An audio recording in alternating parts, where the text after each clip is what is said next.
Hello everyone, in this video, I will show you how to fix GTA 5 not launching on PC. First, you need to verify the game files. This checks if any game files are missing or damaged and replaces them automatically. If you are using Steam, open Steam and go to your library. Find Grand Theft Auto V in the list.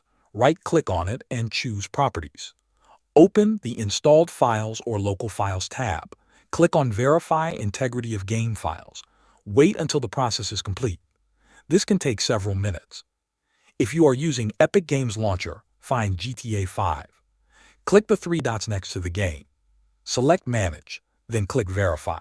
If you are using Rockstar Games Launcher, open My Installed Games. Select Grand Theft Auto V, click Verify, and wait until the scan is finished. After verifying the files, restart your PC and try to launch the game. If GTA 5 still does not launch, the next step is to update your graphics card drivers. Outdated drivers can stop the game from opening. If you have an NVIDIA graphics card, open the NVIDIA software or GeForce Experience.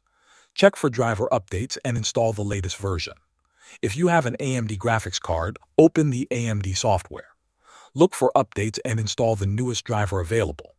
Once the driver update is finished, restart your computer and try launching GTA 5. If the game still does not start, the game files may be badly corrupted and cannot be repaired.